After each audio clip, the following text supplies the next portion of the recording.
Oi pessoal, hoje nós vamos continuar falando de ruído, mas nós vamos entrar em limites de tolerância. Mas para que a gente chegue nos limites de tolerância, a gente precisa entender que o ruído pode ser muito nocivo. E só os limites de tolerância, às vezes, não nos dão uma noção completa do ambiente. Por isso a gente precisa fazer, antes de tudo, quando a gente chega nos ambientes, fazer uma verificação do local, das pessoas, dos equipamentos, de tudo que pode estar relacionado com o que a gente vai fazer para a gente medir ou calcular aquele determinado ruído.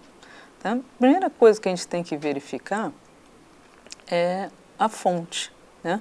Quais são as fontes existentes ali no local, quais são os locais por onde que o som passa, né? Por onde que o som é transmitido, qual o caminho que ele faz e qual o receptor desse determinado som ou determinado ruído, né? Mas aí, nessa verificação a gente já vai criando as soluções também. A gente tem que ver, tá verificando se é só um equipamento que está produzindo esse ruído, se são vários, como que eles se comportam, né? Verificar qual que vai ser a melhor forma de medir, quais os tipos de curvas que a gente vai utilizar, se a resposta é rápida ou lenta. Isso tudo tem que ser verificado, são as soluções que a gente já vai ter que, a partir da primeira parte, a gente já vai ter que buscar para aquele ambiente. Mas a gente também tem que ver que existem situações que a gente tem que verificar. Às vezes, dentro de um determinado local, existem pessoas que são mais conscientes e existem pessoas que não são conscientes. Por quê? Porque não tiveram uma orientação maior sobre aquela situação. Então, se eu for pegar informações com essas pessoas, elas podem me dar informações completamente diferentes. As pessoas mais conscientizadas, aquelas que entendem o que está acontecendo no ambiente, elas vão me dar informações melhores. E outras podem nem perceber que aquele ruído está trazendo algum mal para aquela determinada atividade, né?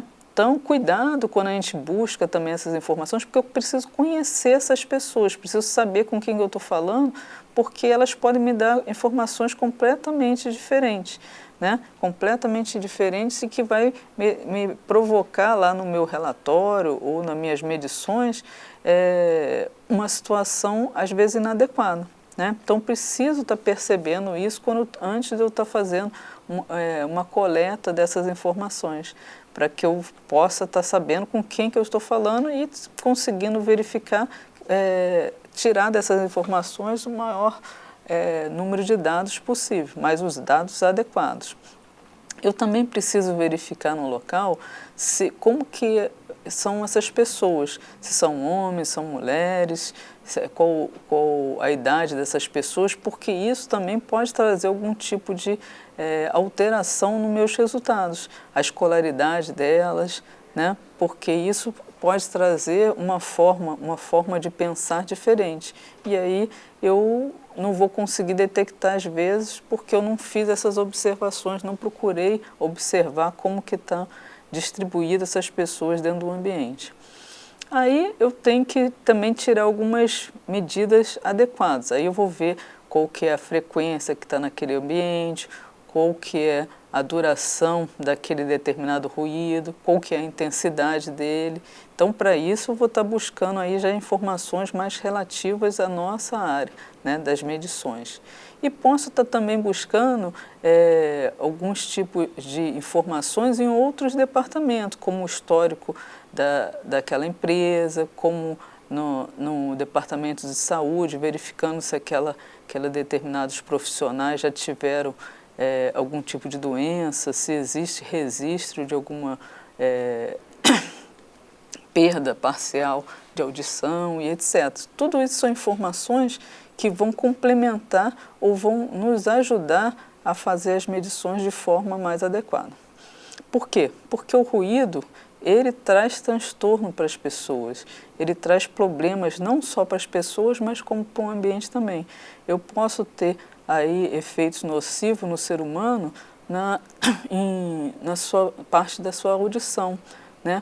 Posso ter no seu psicológico, posso ter na comunicação, posso ter num ambiente provocando perdas até na produção, porque as pessoas não estão sendo orientadas direito, ou o barulho não está deixando elas raciocinar, né? Então, posso estar tendo perda na comunicação, na hora de você ver um determinado alarme que pode ter dentro daquele ambiente, você não está conseguindo escutar esse alarme. Então, as perdas são enormes. Se a gente não se preocupar em ver e estar verificando todos os detalhes daquele ambiente, a gente pode perder uma série de coisas.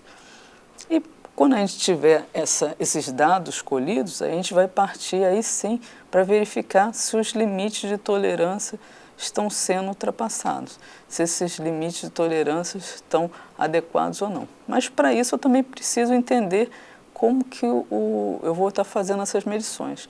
E preciso entender quais são os ruídos que existem naquele ambiente. A gente tem diversos tipos de ruídos diferentes, né?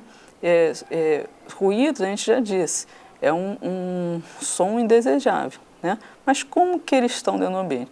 Eu posso ter um ruído de fundo, que não é o meu ruído principal, e quando eu tiro aquele ruído principal, todo o restante é ruído de fundo. E eu tenho que observar que ele, num determinado somatório, igual a gente viu nas outras aulas, vai colaborar para aumentar aquele ruído. Mas ele é um ruído de fundo, não é a nossa principal fonte de medição. Eu posso ter outros ruídos provocados, às vezes, por situações onde que eu quero chegar a parte acústica, a parte de vibrações dentro de um determinado local, que não é muito a nossa forma de medição, mas existe, que são chamados os ruídos brancos, os ruídos rosas, né? Os ruídos rosas que vêm através de sinais, mas não é o que a gente vai estar buscando dentro do ambiente. O que a gente vai buscar mesmo para fazer as nossas medições são 3 tipos de ruídos, que são mais voltado para a nossa prática, para a nossa forma de medir. É o ruído contínuo, é o ruído intermitente e o ruído de impacto. O que é o ruído contínuo? O ruído contínuo é aquele que tem um tempo longo, né, mais de 15 minutos de duração, e quando não tem quase alteração na sua intensidade. A alteração fica mais ou menos em torno de 3 decibéis. E o ruído intermitente? O ruído intermitente é aquele que, em determinados momentos, ele some e você fica com ruído de fundo, né? Então você tem uma baixa, né? Aí os valores em decibéis caem completamente, depois você tem o retorno desse ruído. E eles acontecem em situações, vamos dar um exemplo, um ar-condicionado que está trabalhando de forma adequada. O compressor está trabalhando, aí quando chega uma temperatura ideal, o compressor sai. E aí daqui a pouco ele retorna porque a temperatura começou a baixar. Então você tem aí um ruído intermitente, ele entra e sai e você tem que saber como ele está funcionando para você poder medir adequadamente. E por último, o ruído de impacto. O ruído de impacto é aquele que é um pico de energia, né? Ele acontece em menos de 1 segundo, em intervalo maiores que 1 segundo. Então, o que acontece? Se você não medir ele de forma rápida, às vezes você não consegue medi-lo, né? Então, a gente tem uma escala apropriada para fazer esse tipo de medição. Então, a gente já sabe como que são os 3 tipos de ruídos que a gente vai buscar dentro do ambiente, para a gente fazer as nossas medições, né? E agora vamos ver como que a gente faz isso, como que o instrumento consegue visualizar cada um deles, né? Então, a gente foram feitos diversos ensaios em laboratório e foram determinados 4 tipos de curvas, né, que a gente chama de curvas de ponderação, que vão facilitar as nossas medições. Os instrumentos vão ter que ser colocados, né, em uma dessas curvas para que a gente possa fazer as medições de forma adequada. Então, a curva que a gente chama de curva A é a curva onde que eu meço os níveis de pressão sonora com os níveis mais baixos de frequência. Elas são a curva que eu determino na maior parte das minhas tabelas que são dadas na legislação, na NR15. Né? Então, é a forma de eu medir o ruído contínuo. E é o que mais se aproxima da audição do ser humano. Tá? A curva B, ela já pega níveis de pressão sonora com níveis de frequência médios, né? E a curva C, ela pega nível de pressão sonoras com frequências altas e é mais utilizado para medir ruído de impacto, né? E também para medir ruídos de maior volume, né?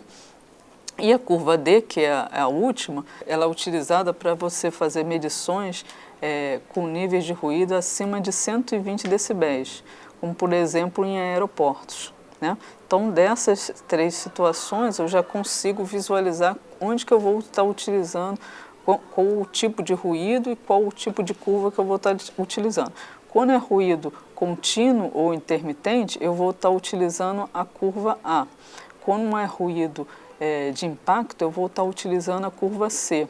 O ruído de impacto ele também pode ser medido através de uma curva linear, né? E aí com uma resposta de impulso também. Aí você tem diversos equipamentos e nos diversos equipamentos vocês têm escalas diferentes e respostas diferentes. E as respostas, né? Quando a gente está medindo ruído de impacto, a gente vai ter que ter uma resposta rápida, pelaquela situação que ele é muito rápido. Se eu te colocar uma resposta lenta, talvez eu não consiga fazer essa medição.